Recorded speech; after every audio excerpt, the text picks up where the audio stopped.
Good evening, everyone, and welcome to the Slay to Success Talk Show. My name is Rochelle Slay Queen Hemingway, CEO and founder of Slay to Success. I advise and empower women professionals, especially women veterans, to step up into their most authentic personal brand to gain lucrative opportunities. That's right, queens. We are trying to get this money, right, in the best way possible, in our most authentic way. And doing that by focusing on our appearance, our behaviors, our communication skills, and our digital presence. Now, if you come to this show, this is where I bring in a guest when we talk about owning all the things, okay? Owning the life and using the universal life and leadership philosophies that really resonate with me the most. So the foundational principle to this is slay. Slay means to kill it, to dominate it, and to nail it, to be on point, to impress greatly, and to dream big and work hard until you own it. It is also an acronym, like I said, which stands for stay ready to be ready, lead out loud, a sense of community, and knowing you are built to last. So as you are coming into the show, first of all, we welcome you to the show because you could be anywhere else. And I know the game is on, y'all. All right. I already know my husband's downstairs. He's watching it right now. And I'm like, okay, because this is the pregame to the Super Bowl. So, but if you are here, let us know that you're here. Hello, Christy. How you doing tonight, Queen? Thank you so much for joining us from LinkedIn. Hey, LinkedIn family. How's everybody doing tonight? Chevy, thank you so much, Queen, for being here tonight as well.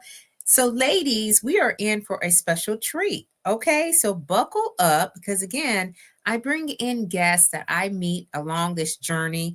I am a professional keynote speaker, a personal brand expert, an image consultant, y'all, because I love to get dressed up and go out to certain places, and I like to help women to do the same.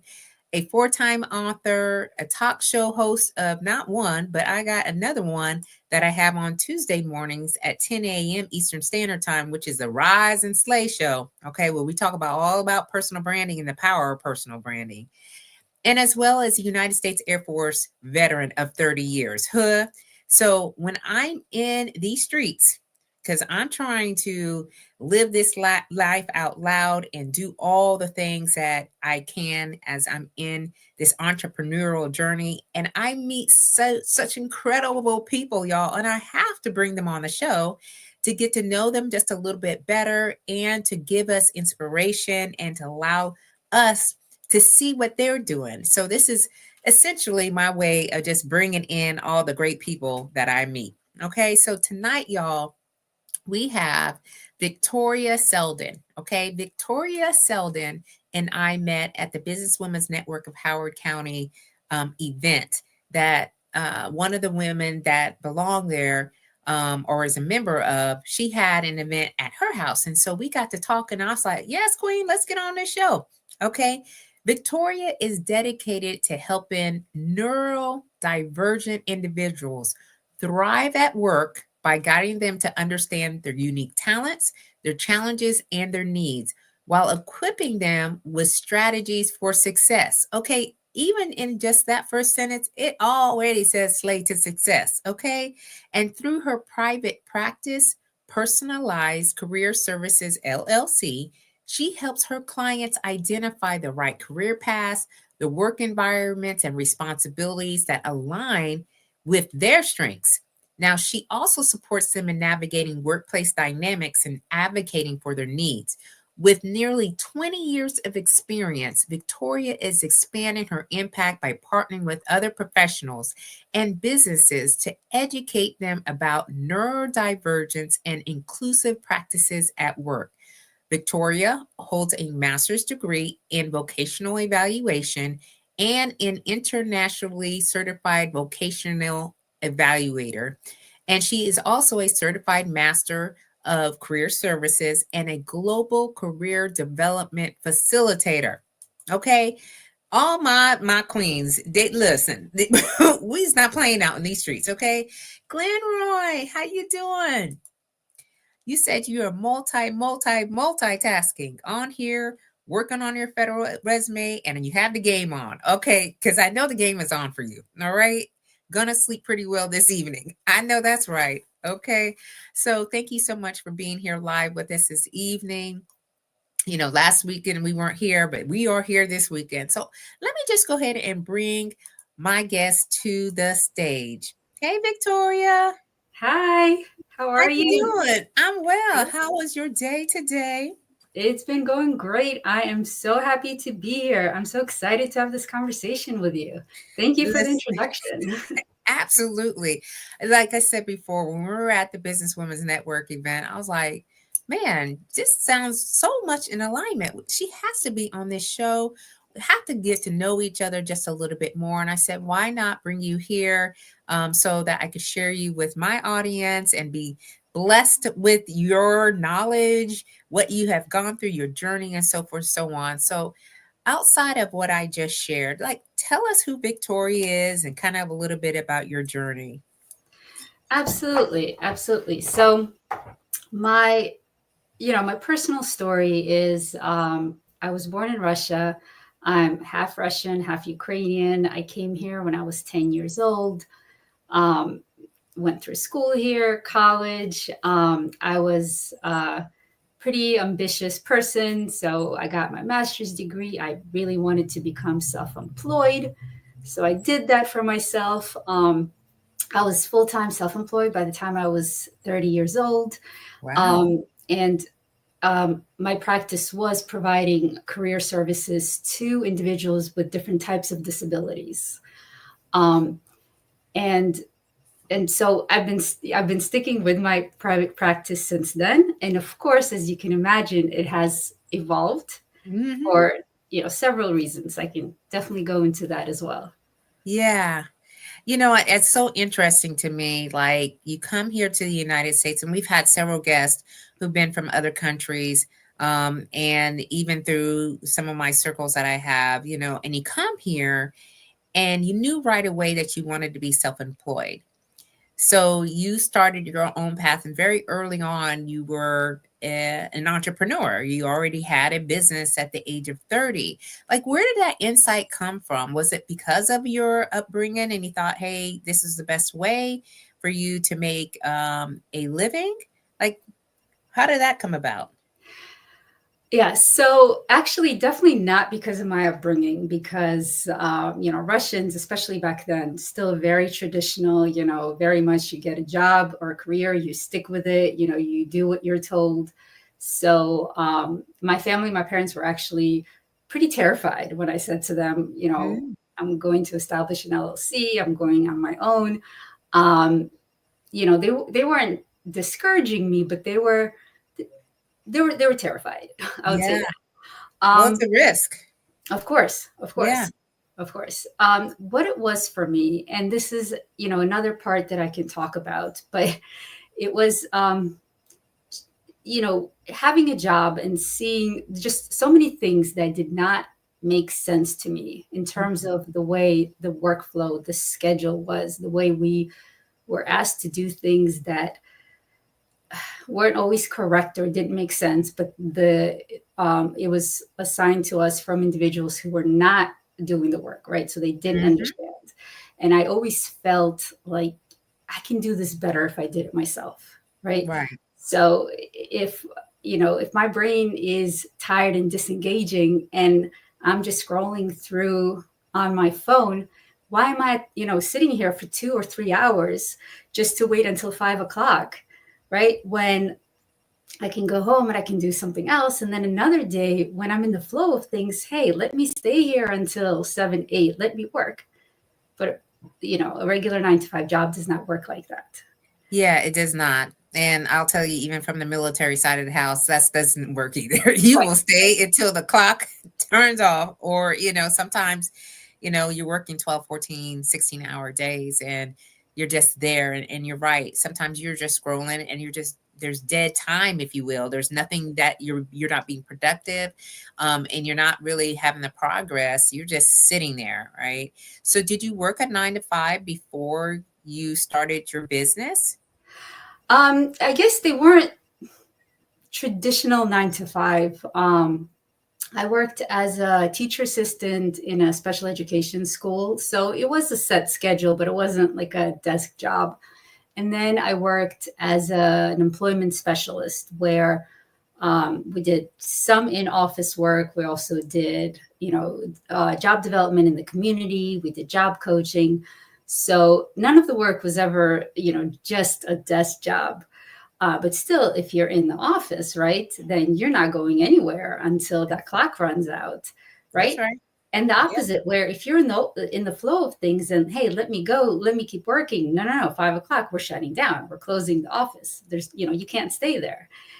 And back then, 20 years ago, we weren't really for that kind of work. We weren't working remotely. There wasn't any like bring your work home, right? So when they say you're done, you're done. And yeah, so it was really uncomfortable, I guess I would say, in a way that I felt that if I had that freedom to create my own schedule, I would be a lot more efficient and my quality of work would be a lot better as well. That's what I'm talking about. And y'all in for a treat. I know we're just warming up in the conversation. We do have Chevy. Chevy had a comment here. She came to America and she turned 10 2 weeks later once she came from Guyana. I think that's the exact pronunciation. Chevy, you have to, correct me to 100% if that's the correct pronunciation. And she's been here and she also has her business. So, she's wanting to find the freedom. She's got the freedom now because she was in the military as well. Mm-hmm. So, and Tina 2.0, okay, that's what we call her, Blackman, is also, she's been at her work and she's been, has it been almost 30 years, Tina? And she is on her way to retiring. And so hopefully, she'll get right into the mode of entrepreneurship and talking, this journey. And when you talk about entrepreneur and the journey, it is so, it's like the ups and downs, right? Ups and downs of being in it. And you talk about the evolution. So, man, we got a lot of people here. So hold on a second. Chevy, another West Indian, Antigua here. He is in the house. That's right. And then she says, yep, correct. I don't know the pronunciation. And so Tina said, yes, she's 29 years. And so she will be retiring and she's looking to become an entrepreneur. So talk to us a little bit about the evolution, because you're in the neurodivergent space. You're helping people with, maybe special needs, disabilities, you're advocating for them. So tell us about the evolution for when you started to what is happening for you today. Right. So before I jump into that, I want to explain neurodivergence because I think that would be really helpful. That's right. So with neurodiversity in general says that as people, we have variations in our brains, in our nervous system, the way we take in and process and experience the world, right? And while there are kind of these general variations that happen for everybody, there are individuals whose differences are stronger, are more severe. Yeah. And so, because they are so much from the majority, right? They identify as neurodivergent. And those differences, they can be challenges and needs, because again, they differ so much from the majority, but they also can be strengths and talents. So it works both ways. The reason I wanted to explain that, one, that's my work, that's what I'm very passionate about. And two, because in this journey of working with individuals with different types of disabilities, I also learned of my own neurodivergence, and I had an adult diagnosis when I was 38. I also learned as an adult, I learned of neurodivergence of others in my family, again, also who had adult diagnosis. So, which helped to shape, I guess, well, not shape, but fuel my, passion and my for supporting specifically the neurodivergent community, Yeah. and really focus on the neurodivergent community as opposed to, all disabilities. Yeah. So basically, as I started my practice helping different individuals, I always had, it seemed like, a special connection with the neurodivergent community. It was, I spoke their language. The things that they shared, just, it made sense to me, Yeah. um, and, uh, and through that experience, I heard a lot of stories that resonated with me, right? A lot of things that sounds a lot like me. Yeah. But despite hearing those stories, and despite my education background, which is learning about neurodivergence, learning about different disabilities, I still didn't really know what was going on with myself until finally, after hearing enough stories from my clients, I started thinking, you know what, I think I have ADHD, right? And again, being in my field, I knew how to manage a lot of the challenges, right? Yeah. Because I teach executive functioning to my clients, right? So I knew how to manage them. Except when COVID hit, and many of us experienced new struggles, different struggles, life-changing things. So I went through that too, where all of the systems that I created for myself, some knowingly, some unknowingly, that where I was kind of managing whatever was going on, all of that fell apart, right? Yeah. And in me trying to build the new systems, I realized that I wasn't living my life and managing my systems, but I mean my symptoms. I was managing my symptoms and in between trying to live my life. And at Yeah. that point, I said, it's too much. It's too much. I'm ready to get help beyond what I'm doing. And for Yeah. me, that was actually exploring medication. So, I had the evaluation, and that's when I got the diagnosis, in which, of course, then was that huge aha moment of, okay, that's why, I connect, the neurodivergent community was my people all along, Mm. right? And then, of course, conversations with family about their neurodivergence, right? So over time, I said, I really want to focus on this community and really supporting them and Yeah. really making sure that I'm doing anything that I can to help them on an individual basis. And then, of course, as you mentioned, on a larger scale as well. Yeah.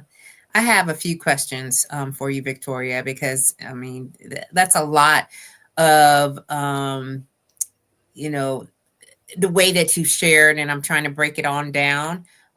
So first, what were the symptoms that you were experiencing for then you to realize that you needed to get help to figure out what was going on? Yeah. So, you know, to kind of simplify, for example, focus and concentration, Mm. right? So, the way I created my schedule was I was always busy. I was always doing things, even when I was, I do career assessments, right? For example, I contract with the state and I do career assessments for the state, right? And I would schedule more than one person at a time, which is fine, but just so that I would have that kind of, bouncing from one person to the other, because that's where I work best, right? Yeah. So concentration, focus was a big thing. I remember my son, as a 3-year-old, learned to prompt me because, I would kind of, like, Mama, you're in the kitchen. You went there to get me my spoon, you know? Okay. Yeah, I'll tell you, it was a bit heartbreaking, but I remember he was maybe 6 years old and he was curled up in my lap and we were sitting and cuddling and we were talking about jobs because I think he saw me, looking at something about careers.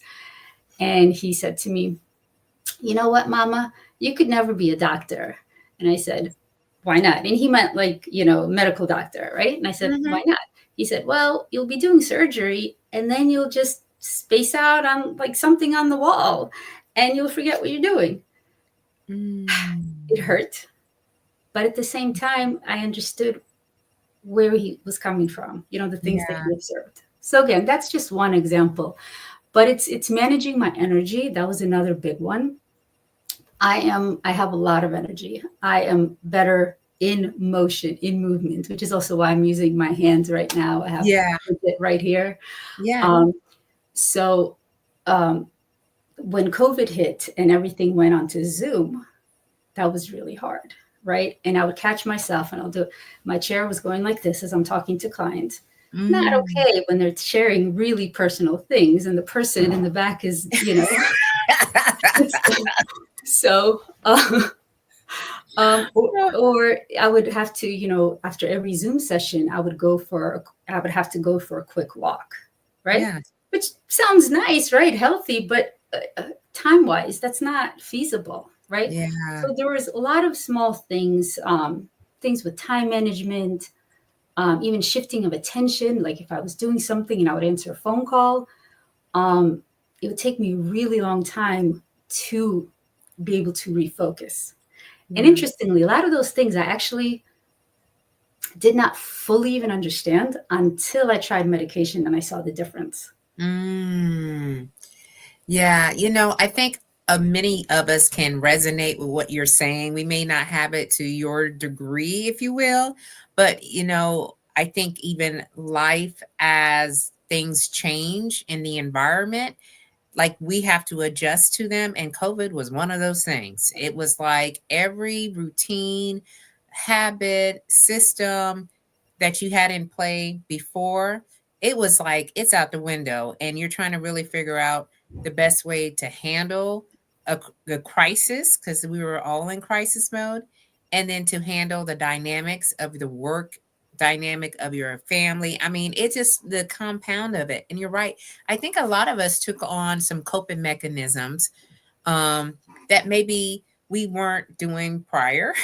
And maybe even still now after the pandemic has, kind of gone to like a sort of a stable, because still COVID is out there. But still, I think there's still people that have the routines, habits that they may not have taken a stock in right now. They may have not taken a look at, oh my goodness, I kept to this because we were dealing with this. And so it could be a number of things, but you specifically said the pandemic. And so, as you are helping and assisting individuals, like with the talents and so forth, like, what's your best case study scenario of, a client, if you will, that, came to you, you worked with, what kind of challenges did they have, and what was the result or the impact of you assisting them? Because I think that's very interesting as the work that you are doing. I've never like met anyone who I know they're out, you are the out there, people like yourself are out there, but you're the first person. So just tell me in the audience a little bit about what that looks like. I will answer that question in a second. I just wanted to add one more thing to what we were talking about before. Oh yeah. Which is, Please I do. think, especially for neurodivergent, and I'll say neurodivergent women, another lifetime changing experience is having children. And oftentimes that's a big one that will start kind of what's the word? Making those challenges, making those difficulties, more severe, more prominent. Manifest. Yes, that's a good word. Yeah, manifesting, so that they end up, sometimes to the point where they end up exploring professional help. Yeah, I agree. And before we get to the next one, because I had our son at the age of 37. So up to that point, it was just like get up and go, do what I do. And I had been doing it for a very long time, and I was in my career. So I was like, but then I had our son, I was like, wait a minute. And I was that type of woman that was very, like the stable, trying to get back to what I was doing prior. It took a minute, and I really felt like I was out of sync. Like I had lost my competitive edge, if you will. I would say that a lot to myself. Like I am not on it. I am not sharp. I am not focused. I am thinking about 101 million things, and he is at the top of the list, you know. And so you're right. I think the life-changing situations, especially for women, because having children is one of the things that I think can bring about different types of behaviors, that we may not even had any clue to, right, until later in life. So yeah, I Yeah. think that is a great example for sure. Yeah, absolutely. Absolutely. And then I guess to answer your question, so sometimes I will work with clients who will finish college, but they can't seem to find themselves in the world of work. So either they've tried a couple of jobs unsuccessfully, or they Mm, just cannot find a job at all. They've had interviews and nothing. And so, and sometimes they finish college without much of work experience mhm, because of the challenges. Being in school, whether it's high school or college, is already very, very demanding, right? So mhm, a lot of effort goes into actually getting through that, right? So they finish college, they have the education, they have amazing talents and abilities, but they haven't had a chance to apply that to work, right? So they really don't know what their strengths are or what their needs are, right? Even for the work environment. So we go through and we explore that, right? So you have this degree, okay. We know all the different options that you have for, getting a job, right? But mhm. out of all of that, what's actually right for you? Right. So we look at, um, you know, beyond the general, okay, let's look at your interests, your preferences, your values. We really, really examine what's really, what's a priority to them, as well as Mhm, what are their needs, right? Because for a neurodivergent person, for example, some neurodivergent people have really strong sensory sensitivities, right? Whether it's to mhm. light or to sound, to smells. So, what are your needs? What should the environment be like so that you are able to use your skills and abilities, right? Yeah. And then looking at, okay, um, what are your strengths, right? What are your strengths and how can you use them and how can you be in the environment that'll allow you to use those strengths? Yeah. I love the service that you're providing, and the way that it's customized, it's personalized, and it gives the person confidence, right? It gives them a confidence, and it's such a different way of, you know what, I'm going to find the most optimal place that I can thrive, where I'm not surviving, right? Like I'm not like in here in the slum day after day after day. And to be honest with you, Victoria, I really think that when I was serving in the military, we had many people who were in the neurodivergent, and they could not, like, their job, it was like a mismatch. Yep. It's like they're in the job and they were not fulfilled, they were not doing well, they're not performing well. And unfortunately, sometimes you get stuck in that role, and they either separate, or something else usually happens where they get into some types of troubles. And it's not because they're not wanting to do Yep. well, it's just not the right job, Exactly. Exactly. right? And no one talks about any of that. I'm like, I'm just being very honest when it goes in the military. But so having this as a service to what you're providing really can help. All, like, I'm thinking about our son, like, he's going to be going into college, right? And I want him to have the best chance, like anyone else, the best chance to do well when he goes into a particular job that he actually loves to do, and doesn't have to, instead of bouncing all over the place. Because I think that's what happens too, right? Yep. people just don't stay in a job because of many factors, but this can particularly be something else too. So Glenroy has a comment for us, and he says having a different way of thinking or processing that brings you to the same conclusion is not abnormal at all.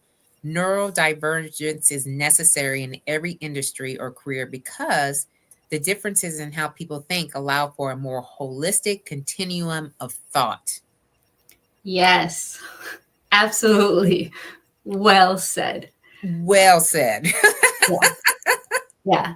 And it's it drives innovation and creativity.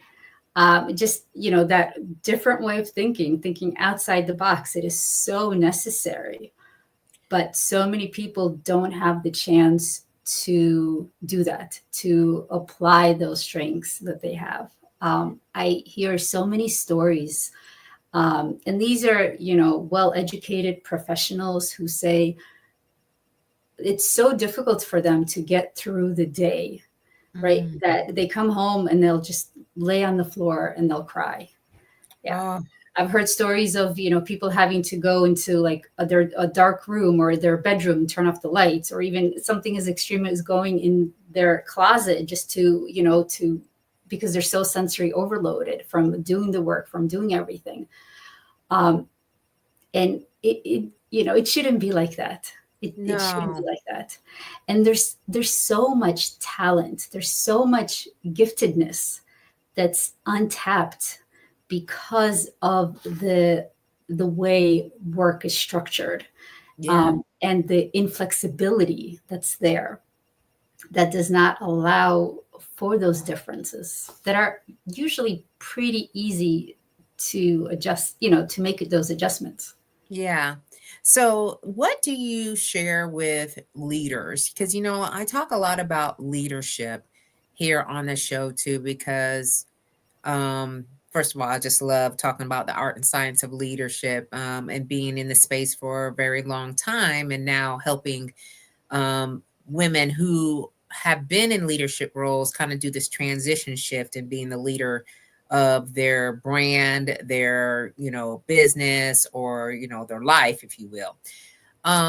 So what would you share with leaders who may have individuals that are working in their company, business, and so forth and so on? What kind of maybe some tips or advice or insight would you share with them? Yeah, absolutely. So a couple of things, one, it is a great thing to always ask a person, what is it that you need? Or, how can I be of help? What can we change to make this a better process, or, a better way of doing things? It's extremely helpful to do that because they will tell you what they need. They will tell you, what works for them. Right. And then the second part is to really listen to that and to accept that information, even if it's something that seems, unusual or different from, what we're used to. So if they're explaining something that's challenging to them, again, even if it's something that you've never heard of before, right? Accept it, believe it, and then, use the information that they give you to do something with it. So if they say they need something or something would be helpful, follow through with that. Overall, there are two things that are really helpful to keep in mind. One is clarity. It's a Mm, really big one. Clear communication, clear expectations, clear guidelines. Clarity is huge. And then the second one is flexibility, right? So just as the comment was, some flexibility to do things their way, right? Or maybe just a little bit different, right? It's not letting them, it's not giving them special privileges. It's not letting them get away with anything, nothing like that at all. It's just allowing them to do things a little bit differently to reach that same goal, which yeah. in the end will help the employers or the Yeah. leaders. And lastly, to say that it has to start with leadership. It has to start with them. It has to start with them modeling the behavior, and it has to start with them encouraging that culture in the group that they're leading. Yeah, I absolutely love that. Clarity, of having clear guidance, expectations, so there's no confusion, and the person who's actually working can feel like they're being seen, heard, and valued, because I think that's one of the key things as well, and also the flexibility, because listen, I was in a very rigid and conform environment for a very long time, and there was some wiggle room some places, but there was a lot of like, hey, this is the way we do it, and you can't do it any other way. And towards the end, they were talking about innovation and trying to, do things differently, right? Because they saw that what we've been doing for a very long time is not actually working for what is happening in real time.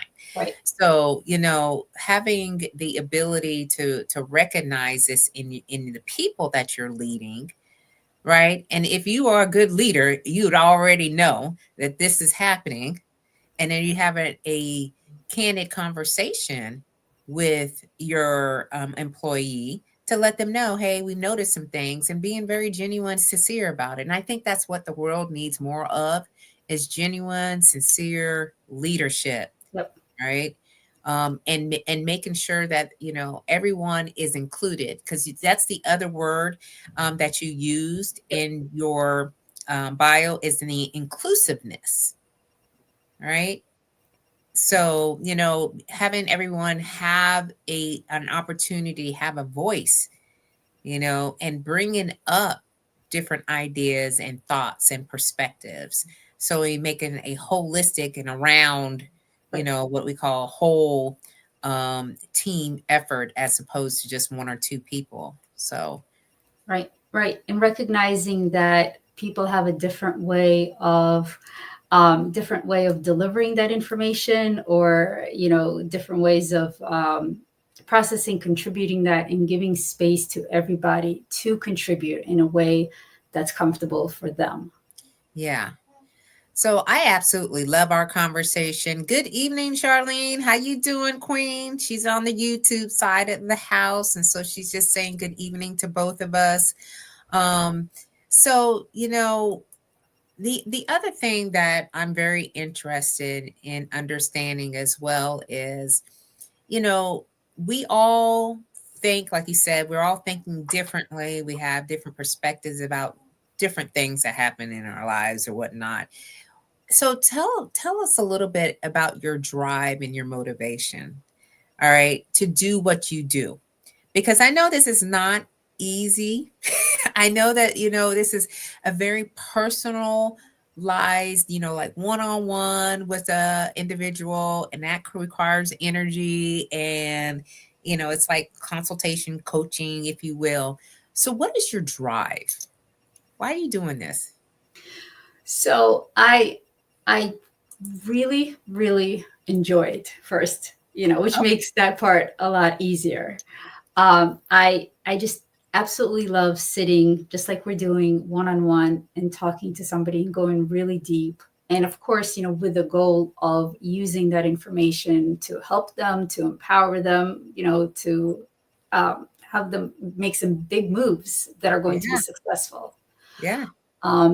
So I really, really enjoy it, right? But now I'm stepping into focusing, while I continue to do the one-on-one, right? I'm also focusing on doing presentations and training and connecting with employers, with HR professionals and other decision makers, so that they understand this information, right? Because it can't be just on the individual. It won't work, right? It has to come from the employer as well. Yeah. So, and that part, of course, to me, that's the part that's challenging, because I've always hid from the spotlight. So, look, you don't want to hang around me, Viktoriya. You'll be out there, and you just be out there. You'll be like, who's this girl? She's out here.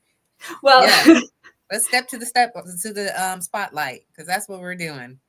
Right. So, and as you see, I'm taking those steps very, very much out of my comfort zone, But I'm doing it because I understand that it's for something bigger than me, right? So and my comfort, my comfort, my skills with this, they're not going to change if I'm not going to do anything about it. That's So right. for me, it's pushing through that fear, that discomfort, and doing, doing this even, right? Yeah. But going out there and doing presentations and talking to employers, because again, keeping in mind that it's for something that is so meaningful, and it's something that's, it's not about me, it's about the community. Yeah. And I love that because it's purposeful. It's Right. meaningful, like you said. It's something that you are doing that's fulfilling you and gives you that sense of, of being the puzzle piece, right? The puzzle piece that they're missing as to how they can develop and empower their teams. So this right here is, being on the show, and I created this show. Part of it is to get people to get on to the show and have their debut and talk through it, get you a little bit more comfortable outside. And listen, when I started out, I was not comfortable being on this platform, but after a while, I'm like, yes, like let's turn these cameras on, lights, camera, action, y'all. And so it does, because we do have a lot of expertise, we have a lot of knowledge, we have a lot of experience.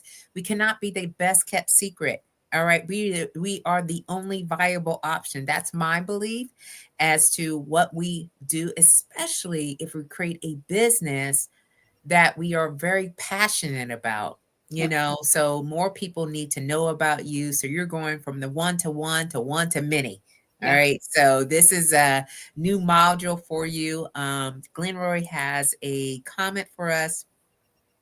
If there is a way to get to an agreed upon result that is different from how that result is normally reached, that does not take away from the overall mission and goal. Leadership has to become comfortable with the difference. You can draw a straight line from any direction. Okay, Glenroy, you just giving us all kinds of gems tonight.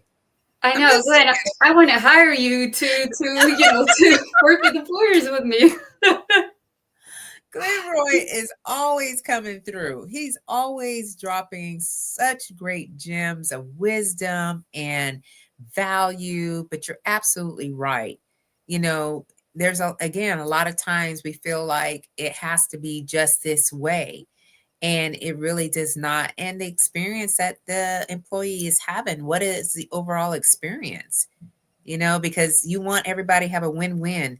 Everybody gets to win, not just one or two people. And Charlene says facts. So, I think that we were, having a really great conversation about, having just unique. I wouldn't say there anything that's, that people are going to be like, oh, well, let me attach this name to it. It's unique. And everybody's unique in their own right, in their own way. So why do we kind of like push people away and say you don't belong here, when you need to really look and get to the nitty-gritty of who is the individual, right? And making sure that you're doing what you can to allow them to express themselves and to be part of the team and to really belong to the team. So you've had 20 years of experience in this, right? And you got your master's degree in vocational evaluation. So as you continue to do your private practice, what are your goals, if you will, besides going from one to one to one to many, um, over the next 5 years or so? Um, well, I will admit, making long-term goals has always been challenging for me. So I get it. I can talk about next year. Yeah, let's talk Um, about next year. yeah. So so right now I have two contractors who work with me, who help me. So I am considering expanding. So I'm excited for that. Yes. And I am hoping to I guess establish a more regular, a regular presence with employers, where I'm actually able to go in and do the work with the organization, and possibly even work with the individuals directly if that's needed. Yeah. But something that's, consistent, where I'm able to not just, I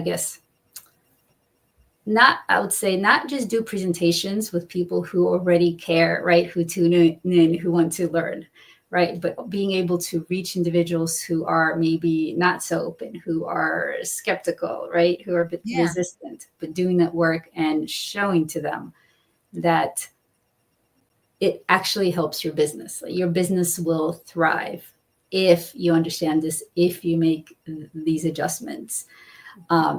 Because we know that the businesses that survive, the businesses that do well, are the ones that adapt to, whatever's going on.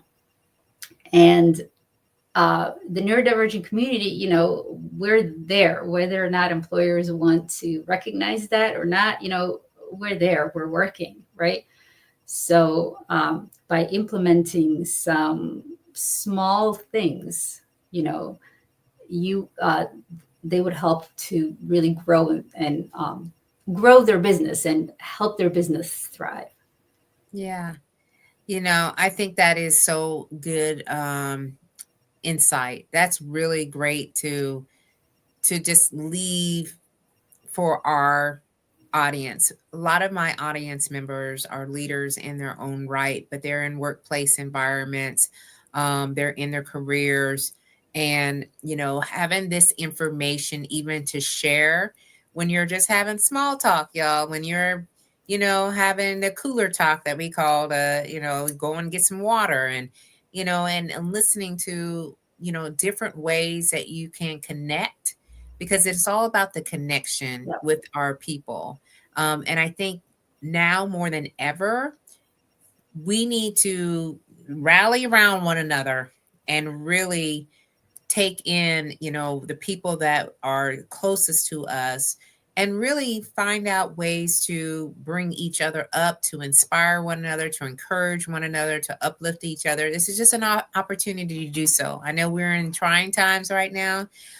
So, making sure that, we have the information that we need when it comes to leading and being a part of wherever that's at. So, Glenroy again. Glenroy, we love you. Okay. It is paramount to the success of an organization that leadership and management are able to assess employees' gifts and abilities and allow them to utilize them for the overall goal. If you don't know your people's strong suits, you could be sitting on an untapped well in the midst of a drought of productivity. Yeah. Perfect. Perfect. Yes.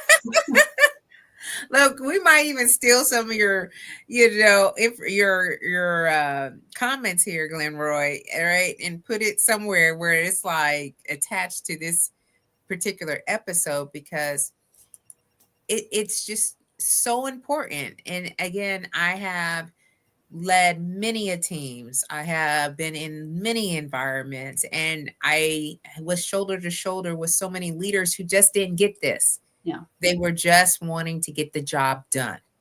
All right. And then and when someone comes up with some, and they're thinking differently, it was like they don't know what they're talking about. All right. And they left them feeling like, I don't belong here. Yep. I can't continue to work in this. And you could see their personalities and everything just fold in. So just such great information that you shared with us tonight, Viktoriya. So we're almost to the top of the hour. So is there anything, I got one more question for you before we, come off of the show today, but is there anything else that you would like to share with the audience before we leave tonight? I have so much, but Well, we got a few minutes, so What would you like to share?